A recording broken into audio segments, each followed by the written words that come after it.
Hi hello welcome to Indian knowledge university. ఈరోజు విద్య ఉద్యోగ సమాచారం చూసుకుంటే మనకు చాలా విషయాలు రావడం జరిగింది. అదేవిధంగా ఈ వీడియో చూస్తున్న వారు లైక్ చేయడం మాత్రం మర్చిపోవద్దు. మీరు చేసే లైక్ వల్ల ఎడ్యుకేషన్ మరియు ఎంప్లాయ్మెంట్కి సంబంధించి ప్రతి ఇన్ఫర్మేషను అందరికీ చేరే ప్రయత్నం జరుగుతుంది.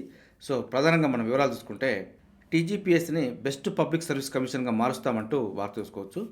Commission chairman Burra Venkatesham staff selection commission మరియు ఎన్టీఏ సందర్శన అంటూ వార్త అయితే ఇవ్వడం జరిగింది. టీజీపీఎస్సీని దేశంలోనే బెస్ట్ పబ్లిక్ సర్వీస్ కమిషన్గా నిలుపుతామంటూ కమిషన్ చైర్మన్ అయితే పేర్కొనడం జరుగుతుంది. టీజీపీఎస్సీని మరింత బలోపేతం చేయడంలో భాగంగా చైర్మన్ ఆధ్వర్యంలో కమిషన్ సభ్యులు ఢిల్లీలో గురువారం స్టాఫ్ సెలక్షన్ కమిషన్ మరియు నేషనల్ టెస్టింగ్ ఏజెన్సీని సందర్శించారంటూ వార్త చూసుకోవచ్చు. గ్రూప్ సి మరియు గ్రూప్ డి రిక్రూట్మెంట్కు సంబంధించి అంశాలతో పాటు ఒక్కో షిఫ్ట్కు 1.5 లక్షల మందికి కంప్యూటర్ బేస్డ్ విధానంలో పరీక్షల నిర్వహణ అంశాలపై వివరాలు అడిగి తెలుసుకున్నట్టు మనకైతే ఆయన వివరించడం జరిగింది. అదేవిధంగా 15 భాషల్లో ప్రశ్నల తయారీ అంశాలను కూడా వారు అడిగి తెలుసుకున్నారు. అదేవిధంగా స్టాఫ్ సెలక్షన్ కమిషన్కు 500 కోట్లు కేటాయించడం పైన కూడా చర్చించినట్టయితే మనకు ఇవ్వడం జరిగింది. సో మొత్తానికైతే మనకు స్టాఫ్ సెలక్షన్ కమిషన్ యొక్క నిర్వహణ ఏ విధంగా ఉందో సో దానికి సంబంధించి వివరాలు అయితే తెలుసుకోవడం జరిగింది. సో ఆ విధంగా మనకు ముందు నిర్వహించబోతున్నట్టు కూడా మనకు పేర్కొనడం జరిగింది. అదేవిధంగా మరో పాయింట్ చూసుకుంటే మార్చి 21 నుంచి 10వ తరగతి పరీక్షలు అంటూ వార్త చూసుకోవచ్చు. 10th క్లాస్ సంబంధించి టైం టేబుల్ అయితే విడుదలైంది. మార్చి 21 నుంచి ఏప్రిల్ 4వ తేదీ వరకు ఇవి కొనసాగుతాయంటే ఇవ్వడం జరిగింది. మార్చి 21, మార్చి 22, 24, 26, 28, 29, ఏప్రిల్ 2వ తారీఖు, 3వ తారీఖు, 4వ తారీఖు అంటూ షెడ్యూల్ అయితే ఇవ్వడం జరిగింది. సో గతంలో మనకు బయాలజికల్ సైన్స్కి సంబంధించి సపరేట్గా పేపర్ అయితే లేకుండేది. సో దాన్ని మళ్ళీ ఈ సంవత్సరం నుంచి ఇంప్లిమెంట్ చేయడం జరిగింది. సో పరీక్షల టైం టేబుల్ చూసుకుంటే ఉదయం 9:30 నుంచి మధ్యాహ్నం 12:30 వరకు, సైన్స్ పరీక్షకు సంబంధించి చూసుకుంటే ఉదయం 9:30 నుంచి 11 గంటల వరకు అంటూ మనకు పేర్కొనడం జరిగింది. సో దీనికైతే 1 గంట తగ్గించడం జరిగింది. ఇది మనకు 10th క్లాస్ సంబంధించి షెడ్యూల్ అయితే విడుదల చేయడం జరిగింది. అదేవిధంగా మనం పాటించుకుంటే గురుకులాల్లో ప్రవేశానికి దరఖాస్తులు అంటూ వార్త చూసుకోవచ్చు. గిరిజన బీసీ సాంఘిక సంక్షేమ విద్యా సంస్థల్లో 5వ తరగతిలో ప్రవేశానికి నేటి నుంచి అంటే శుక్రవారం నుంచి దరఖాస్తులు స్వీకరిస్తున్నట్టు మనకు గురుకుల విద్యాలయాల సొసైటీ కార్యదర్శి అయితే పేర్కొనడం జరిగింది. సో ఆన్లైన్లో ₹100 ఫీజు చెల్లించి 2025 ఫిబ్రవరి 1లోగా దరఖాస్తులు సమర్పించాలంటూ మనకు పేర్కొనడం జరిగింది. మరింత సమాచారం కోసం అయితే tgset.cgg.gov.in అఫీషియల్ వెబ్సైట్లో చెక్ చేసుకోవచ్చు. అదేవిధంగా దీనికి సంబంధించిన మరికొంత సమాచారం ప్రత్యేకమైన వీడియో అయితే మన ఛానల్ అందుబాటులో ఉంచే ప్రయత్నం చేస్తాను. సో అక్కడ మీరు ఆన్లైన్ అప్లికేషన్ పాస్ ఏ విధంగా చేసుకోవాలనే విషయాలు కూడా చూపించే ప్రయత్నం చేస్తాను. అదేవిధంగా 29 స్కూళ్ళలో డమ్మీ విద్యార్థులు సిబిఎస్ఈ ఆకస్మిక తనిఖీల్లో వెల్లడి అంటూ వార్త చూసుకోవచ్చు. ఇదైతే చాలా విచారకరం అని చెప్పుకోవచ్చు. Central board of secondary education అధికారుల ఆకస్మిక తనిఖీల్లో డమ్మీ విద్యార్థుల భాగోతం బయటపడింది. ఆయా సిబిఎస్ఈ అఫిలియేటెడ్ పాఠశాలలో వాస్తవ విద్యార్థుల సంఖ్యకు మించి ఎన్రోల్మెంట్ ఉన్నట్టు వాళ్ళు గుర్తించడం జరిగింది. ఢిల్లీ, బెంగళూరు, వారణాసి, బీహార్, గుజరాత్, ఛత్తీస్గఢ్లోని మొత్తం 29 పాఠశాలలో ఇలాంటి దందా జరుగుతున్నట్టు వారైతే తేల్చడం జరిగింది. దీనికి గల ప్రధాన కారణం చూసుకుంటే ఇంజనీరింగ్ మరియు మెడికల్ కళాశాలలో ప్రవేశాలకు ప్రిపేర్ అయ్యే విద్యార్థుల్లో కొందరు డమ్మీ స్కూల్లో ప్రవేశాలు పొంది పరీక్షలకు సన్నద్ధమయ్యేందుకు పూర్తి సమయం కేటాయిస్తున్నారంటూ వార్త అయితే ఇవ్వడం జరిగింది. తరగతులకు హాజరు కాకుండా వీరు నేరుగా బోర్డు పరీక్షలు రాసేలా ఆయా స్కూళ్లు వీరికి వెసులుబాటు కల్పిస్తున్నాయంటూ వార్త అయితే ఇవ్వడం జరిగింది. ఏ రాష్ట్రాల్లో మెడికల్ లేదా ఇంజనీరింగ్ సీట్లు పొందేందుకు అవకాశం ఉంటుందో చూసుకొని మరి సంబంధిత ప్రాంతాల్లోని డమ్మీ స్కూల్లో ఈ ప్రవేశాలు పొందుతున్నారంటూ వార్త అయితే ఇవ్వడం జరిగింది. సో దీనిపైన అయితే బోర్డు ఆకస్మిక తనిఖీలతోటి వార్త అయితే బయటికి రావడం జరిగింది. అదేవిధంగా మనం పాటించుకుంటే ట్రిబ్యునల్స్లో ఎవరికి ఛాన్స్ అంటూ వార్త అయితే చూసుకోవచ్చు. భూభారతి అమలు ఎప్పుడు అంటూ కొన్ని ప్రశ్నలు అయితే ఇవ్వడం జరిగింది. అప్పీల్ ఎన్ని రోజుల్లో చేసుకోవచ్చు, కాస్తు కాలంపై నో క్లారిటీ, సీఎంఓకు ఆర్ఆర్ 2024పై పాజిటివ్ ఫీడ్బ్యాక్ అంటూ వార్త అయితే ఇవ్వడం జరిగింది. చట్టం రూపకల్పనను అభినందించిన రేవంత్ రెడ్డి నేడు అసెంబ్లీలో చట్టంపై చర్చ, పూర్తి స్థాయిలో క్లారిటీ ఇవ్వనున్న రెవెన్యూ మంత్రి అంటూ వార్త చూసుకోవచ్చు. సో మొత్తానికైతే మనకు నిన్న రెవెన్యూ యాక్ట్కి సంబంధించి అసెంబ్లీలో పెట్టడం జరిగింది. సో నేడు దానిపైన చర్చ కొంత జరిగే అవకాశం ఉందంటూ ఇవ్వడం జరిగింది. సో మనకు దీనిపైన చట్టం రూపుదాల్స్తేనే మనకు వీఆర్ఓకి సంబంధించి అప్డేట్ సమాచారం అయితే రావడం జరుగుతుంది. సో మనకు రెవెన్యూ వ్యవస్థ గురించి చట్టం లేకుండా రెవెన్యూ వ్యవస్థను తీసుకురావడం కుదరదు కాబట్టి ఈ చట్టం అయిన తర్వాత మాత్రమే మనకు వీఆర్ఓకి సంబంధించి అప్డేట్ సమాచారం అయితే వస్తుంది. సో దీనికి సంబంధించి మీకు అప్డేట్ సమాచారం రాగానే మీకు ఇన్ఫర్మేషన్ అందించే ప్రయత్నం చేస్తాను. అదేవిధంగా ప్రెసిడెన్షియల్ ఆర్డర్లో మార్పులతోనే 317 వివాదాలకు శాశ్వత పరిష్కారం అంటూ వార్త చూసుకోవచ్చు. సమస్య పరిష్కారానికి సబ్ కమిటీ ఏర్పాటు చేశాం, 32,000కు పైగా దరఖాస్తులు వచ్చాయి, శాసనమండలిలో మంత్రి ప్రకటన అంటూ వార్త చూసుకోవచ్చు. సో మనకు కేంద్ర హోంశాఖ నుంచి ప్రెసిడెన్షియల్ ఆర్డర్లో మార్పులతోనే 317 వివాదాలకు శాశ్వత పరిష్కారం అంటూ శాస్త్రీయంగా సమస్య పరిష్కారం జరిగేలా ప్రయత్నం చేస్తున్నామంటూ మంత్రి అయితే పేర్కొనడం జరిగింది.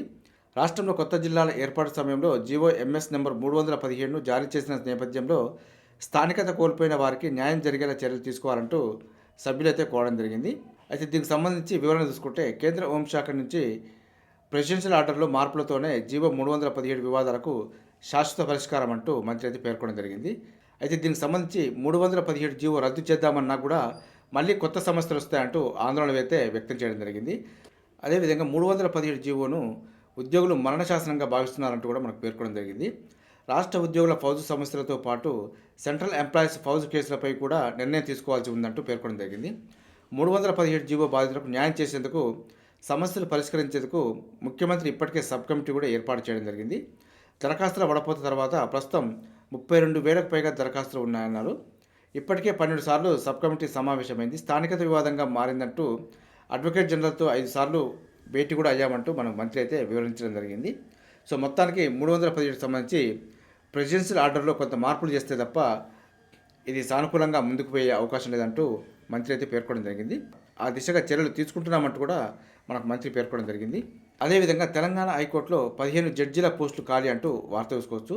దీనికి లోక్సభలో కేంద్ర మంత్రి ప్రకటన అంటూ వార్త అయితే ఇవ్వడం జరిగింది. తెలంగాణ హైకోర్టులో 15 న్యాయమూర్తుల స్థానాలు ఖాళీగా ఉన్నాయి. అదేవిధంగా రాష్ట్ర హైకోర్టులో 42 జడ్జి పోస్టులు ఉండగా ప్రస్తుతం 27 మంది విధుల్లో ఉన్నారంటూ పేర్కొనడం జరిగింది. జిల్లా సబార్డినేట్ కోర్టులో 560 న్యాయమూర్తులకు గాను 445 మందే ఉన్నారంటూ మనకు ఇవ్వడం జరిగింది. అయితే ఇందులో మనకు 115 ఖాళీలు ఉన్నాయంటూ మనకు తెలపడం జరిగింది. సో దీనికి సంబంధించి కూడా మనకు ముందు నోటిఫికేషన్ వచ్చే అవకాశం ఉంది కాబట్టి సో దీనికి సంబంధించి కూడా ఎవరైనా ఎలిజిబిలిటీ ఉన్న వాళ్ళు చూసుకునే ప్రయత్నం చేయండి. అదేవిధంగా వార్డు మెంబర్ నుంచి జెడ్పీటీసీల పిల్లల వరకు ప్రభుత్వ స్కూళ్ళలోనే చదువుకోవాలి. సర్కారు ఆ నిబంధన తీసుకురావాలంటూ తీర్మానం అయితే పేర్కొనడం జరిగింది. వార్డు మెంబరు, సర్పంచ్, ఎంపీటీసీ, జెడ్పీటీసీలు తమ పిల్లలను ప్రభుత్వ పాఠశాలలోనే చదివించేలా ప్రభుత్వం ఈ స్థానిక సంస్థల ఎన్నికల్లోపే నిబంధన తీసుకురావాలంటూ మనకైతే పేర్కొనడం జరిగింది. పేదలు చదివే గురుకులాలను కూడా డెవలప్ చేయాలంటూ ఇన్ఫ్రాస్ట్రక్చర్ నుంచి ఎడ్యుకేషన్ వరకు అంతా మెరుగుపరచాలంటూ పేర్కొనడం జరిగింది. ఎస్సీ, ఎస్టీ, బీసీలు చదువుకునే స్కూళ్లు మరింత వృద్ధి చెందాలంటూ అదేవిధంగా ప్రైవేట్ స్కూళ్లకు వెళ్తున్న అడ్మిషన్లన్నీ సర్కార్ వైపు మళ్ళేలా చర్యలు తీసుకోవాలంటూ వారైతే కోరడం జరిగింది.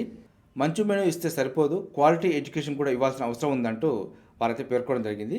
సో మొత్తానికి మనకైతే వార్డు మెంబర్ నుంచి జెడ్పీటీసీల వరకు వారి యొక్క పిల్లలు కనుక ప్రభుత్వ పాఠశాలకు పంపిస్తే సో విద్యా వ్యవస్థ కొంత మెరుగుపడుతుందంటూ అదేవిధంగా ప్రజల్లో కూడా కొంత భరోసా ఏర్పడుతుందంటూ మనకు ఎమ్మెల్సీ అయితే పేర్కొనడం జరిగింది. సో దీనికి సంబంధించిన చట్టం కనుక తీసుకొస్తే కొంత హర్షించదగ్గ విషయం అని చెప్పుకోవచ్చు. అదేవిధంగా కొత్త ఏడాదిలో మస్తు ఉద్యోగాలంటూ మరొక వార్త కూడా చూసుకోవచ్చు. ఐటీ, రిటైల్, టెలికమ్యూనికేషన్స్, ఫైనాన్షియల్ సెక్టార్లలో పెరగనున్న నియామకాలంటూ వార్త అయితే ఇవ్వడం జరిగింది. సో ఇది కొంత ప్రైవేట్ రంగానికి సంబంధించి 2025 సంవత్సరంలో కొంత ఉద్యోగాలు పెరిగే అవకాశం ఉందంటూ కూడా మనకు వార్త అయితే ఇవ్వడం జరిగింది. సో ప్రైవేట్ రంగానికి సంబంధించి ఎవరైనా ఇంట్రెస్ట్ ఉన్నవారైతే ఒకసారి చూసుకునే ప్రయత్నం చేయండి. అదేవిధంగా న్యూఢిల్లీలోని ఎంప్లాయీస్ స్టేట్ ఇన్సూరెన్స్ కార్పొరేషన్లో 608 పోస్టులకు సంబంధించి నోటిఫికేషన్ రావడం జరిగింది. సో ఆన్లైన్ దరఖాస్తుకు చివరి తేదీ జనవరి 31 వరకు ఉంది. అదేవిధంగా పుదుచ్చేరిలోని జిప్మర్లో కూడా 99 పోస్టులకు సంబంధించి నోటిఫికేషన్ రావడం జరిగింది. ఆన్లైన్ దరఖాస్తుకు చివరి తేదీ జనవరి 6 వరకు ఉంది. అదేవిధంగా నైవేలి లిగ్నిట్ కార్పొరేషన్ ఇండియా లిమిటెడ్లో కూడా 14 పోస్టులకు సంబంధించి నోటిఫికేషన్ రావడం జరిగింది. ఆన్లైన్ దరఖాస్తుకు చివరి తేదీ డిసెంబర్ 30 వరకు ఉంది. వీటికి సంబంధించిన పూర్తి వివరాల కోసం అయితే ఆయా వెబ్సైట్లో చెక్ చేసుకునే ప్రయత్నం చేయండి. అదేవిధంగా 32,438 పోస్టుతో రైల్వే గ్రూప్ డికి సంబంధించి వేకెన్సీ పొజిషన్ అయితే రిలీజ్ చేయడం జరిగింది. దీనికి సంబంధించి పూర్తి వివరాలు అయితే మన ఛానల్ అందుబాటులో ఉంది. మనకు దీనికి సంబంధించిన క్వాలిఫికేషన్ చూసుకుంటే 10వ తరగతి మరియు ఐటీఐ తోటి అయితే పోస్టులు అందుబాటులో ఉన్నాయి. దీనికి సంబంధించి ఏజీ, క్వాలిఫికేషను, పోస్టుల వివరాలు కేటగిరీ వారీగా మీకు డీటెయిల్గా చెప్పే ప్రయత్నం చేశాను. దీనికి సంబంధించిన పూర్తి వీడియో అయితే మన ఛానల్ అందుబాటులో ఉంది. దానికి సంబంధించిన లింక్ కూడా డిస్క్రిప్షన్ లింక్ ఇస్తాను. సో కావాల్సిన ఒకసారి చూసుకునే ప్రయత్నం చేయండి. అదేవిధంగా సికింద్రాబాద్ డివిజన్కి ఎన్ని పోస్టులు కేటాయించారనే విషయాన్ని కూడా మీకు డీటెయిల్గా చెప్పే ప్రయత్నం చేశాను. సో దీనికి సంబంధించి కూడా లింక్ ఇస్తాను. కావాల్సిన వాళ్ళు ఒకసారి చూసుకొని పూర్తి వివరాలు తెలుసుకునే ప్రయత్నం చేయండి. చూసారుగా, ఇది ఈరోజు సంబంధించి విద్యా ఉద్యోగ సమాచారం. ఇదే విధంగా మన ఛానల్లో అయితే ప్రతిరోజు మార్నింగ్ రావడం జరుగుతుంది. వీటితో పాటు అడ్మిషన్ నోటిఫికేషన్స్ మరియు రిక్రూట్మెంట్ నోటిఫికేషన్ సంబంధించి కూడా ఎప్పటికప్పుడు అప్డేట్ సమాచారం అయితే మీకు అందించే ప్రయత్నం చేస్తున్నాను. మన ఛానల్ని చూస్తున్న వారు సబ్స్క్రైబ్ చేసుకొని ఫాలో అవుతూ ఉండండి. ఈ వీడియోలు వస్తే లైక్ చేయండి, షేర్ చేయండి, సబ్స్క్రైబ్ చేసుకోవడం మాత్రం మర్చిపోవద్దు. Have a nice day.